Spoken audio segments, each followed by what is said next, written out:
নমস্কাৰ, মই বিনয় কাশ্যপ। আজি আপোনালোকৰ সন্মুখত আহিছো।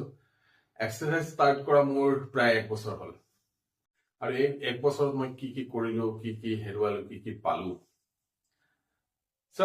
যেতিয়া মই বহুত শকত আছিলো, হেল্ডি আছিলো, বহুত হেল্ডি বুলি নকয়, বহুত অবেজ আছিলো। মোৰ বডি ৱেট আছিল 142 কিলো আৰু এতিয়া চাগে মানুহে দেখিলে বা শুনিলে হাঁহিব মোক যে এই মানুহটোৱে মিছাই কৈছে নে সঁচাই কৈছে। মই কোনোদিনা এক্সাৰচাইজ কৰিম বুলি কোনোদিনা কল্পনাও কৰা নাছিলো, ভাবাও নাছিলো। কিন্তু সেইখিনি সময়তে বডিটো এনে টেষ্ট কৰিছিলো কিছুমান বেমাৰৰ। তাত ইউৰিক এচিড পালো, প্ৰি ডায়েবেটিক পালো, তাৰপিছত ফেটি লিভাৰ পালো। তেনেকুৱা ধৰণৰ কিছুমান মেডিকেল কমপ্লিকেশ্যন জাষ্ট ষ্টাৰ্ট হৈছে মাত্ৰ। এতিয়া যিহেতু মোৰ ঘৰত তেনেকুৱা এটা কণ্ডিশ্যন আছে যে মোৰ মাৰ কিডনি প্ৰব্লেম হৈছিল, তাৰমানে ডায়েবেটিছ প্ৰেছাৰ এনেকুৱা আছিল, যাৰ ফলৰ পৰা মাৰ মাল্টি অৰ্গেন ফেইল হয়, মা এক্সপায়াৰ কৰিছে। সেই ভয়টোতো আছে। সেই ভয়টো থকাৰ কাৰণে মোৰ মিছেছ, আমি বহুত চিন্তা কৰি কি কৰো। আমি ডক্টৰৰ তাতো কনচাল্ট কৰিছিলো, তাৰ উপৰিও নিজেও কিছুমান ৰিমেডিয়েল মেজাৰ ললো। এতিয়া আমি কি কৰিলে আমাৰ বডি ৱেটটো কমিব বা বেমাৰৰ পৰা নিৰোগী হ'ম। আমি প্ৰথমতে কি কৰিলো, মই চাইকেল এখন ললো, চাইকেল চলোৱা ষ্টাৰ্ট কৰিলো। সদায় 2 কিলোমিটাৰ 3 কিলোমিটাৰ তেনেকে লাহে লাহে ইয়াৰ স্পীডটো বাঢ়ি গৈ থাকিল। পিছলৈ 50 কিলোমিটাৰ হলে 100 কিলোমিটাৰো হল। খোৱা লোৱাত মই যথেষ্ট ষ্ট্ৰিক্ট হৈছিলো।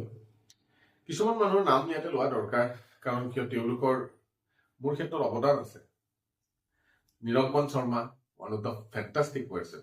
নীৰৱ মানে তেওঁৰ ভিডিঅ'বিলাক চাই মই বহুত গাইডেঞ্চ ললো। পিছত তেওঁ মোৰ নামৰ এটা ভিডিঅ' বনালে আৰু বেছি মটিভেট হলো। তেনেকুৱা বহুত কথা আছে।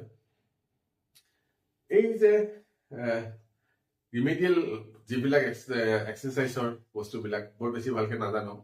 চাইকেল চলাও, খোৱা লোৱা কৰো, আৰু তাৰ মাজতে দেৱোত্তম অসম নামৰ চেনেলটো আপোনালোকে সকলোৱে চাই, সকলোৱে ভাল পায়। ডক্টৰ দীপন খুবেই ভাল। তেওঁৰো ভিডিঅ' চালো। মিছেছে সদায় ইনচিষ্ট কৰে যে তেওঁৰ কথা শুনি ইণ্টাৰমিডিয়েট ফাষ্টিং কৰিলো, সেইটো আৰু বহুত কামত আহিল। তাৰপিছত মই খোৱা লোৱাৰ ক্ষেত্ৰত বহুত বস্তু, যেনে কাৰ্বহাইড্ৰেট, চিম্পল কাৰ্বহাইড্ৰেট বহুত এৰি দিলো। চিম্পল কাৰ্বহাইড্ৰেটৰ জেগাত মই কমপ্লেক্স কাৰ্বহাইড্ৰেট ললো, চালাড আদি বেছিকে খোৱা ষ্টাৰ্ট কৰিলো। চিকেন, মটন, এগছ এইবিলাকতো খাওঁৱে, কিন্তু চাউল, আটা কমপ্লিটলি বাদ দিলো। চেনি, মিঠাই, বেকাৰী ফুড এইবিলাক বস্তু কমপ্লিটলি মোৰ ডায়েটৰ পৰা বাদ দিলো। তাৰপিছত বডি ৱেটটো লাহে লাহে, সেইটো কথা আছিল যোৱা বছৰ ছেপ্টেম্বৰৰ লাষ্টৰ ফালৰ পৰা, ঠিক আছে। আৰু এক্সাৰচাইজ ষ্টাৰ্ট কৰিছিলো। আজি মোৰ পৰা কমপ্লিটলি 1 বছৰ আজি কমপ্লিট হ'ল। তাৰপিছত তেনেকে মোৰ বডি লাহে লাহে কমি আহিল। তাৰপিছত মই বহুত মটিভেটৰ লগ পালো, বা বহুত মানুহ চবতকে ভাল লাগিল কি এলেক্সক মই থেংক ইউ ক'ব লাগিব। এলেক্সে এনেকুৱা এটা মানে নিলয় দাক কৈ পেলাই নিউজ 18ত মোৰ ৱেট লছ জাৰ্নিৰ ওপৰত এটা ভিডিঅ' বনালে, আৰু বেছি মটিভেট হলো, ঠিক আছে। দেৱোত্তম অসমেও মোৰ ৱেট লছ জাৰ্নিক লৈ তেওঁৰ পেজত পোষ্ট কৰিলে, মই আৰু বেছি মটিভেট হলো। বহুতৰ পৰা মই বহুত হেল্প পাইছো। ইফালে চাইকেল কমিউনিটিৰ পৰা মই কৌশিক দা মোক এণ্টায়াৰ চাইকেল কমিউনিটিৰ লগত যোগ লগাই দিলে। তাতো মই বহুত বেনিফিটেড হলো, চাইকেল চলোৱা উৎসাহটো পালো। প্ৰশান্ত দাহঁতে মোক ৰানিঙৰ লগত এছ'চিয়েট কৰালে, ৰানিঙত মই উৎসাহ পালো। তেনেকে এক্সাৰচাইজ আদি কৰি গৈ লাষ্টত কি হ'ল যে জীৱনটোত এটা বস্তু গম পালো যে কনচিষ্টেঞ্চি আৰু ডেডিকেশ্যন, ঠিক আছে, আৰু ডিচিপ্লিন, ইয়াতে D3 বুলি কয়, সেইখিনি বস্তু থাকিবই লাগিব। তাৰমানে ডেডিকেশ্যন, ডিটাৰমিনেশ্যন আৰু ডিচিপ্লিন। এই 3টা বস্তু যদি আছে, তেনেহ'লে আপোনাৰ ফিট হোৱাত কোনো বাধা দিব নোৱাৰে।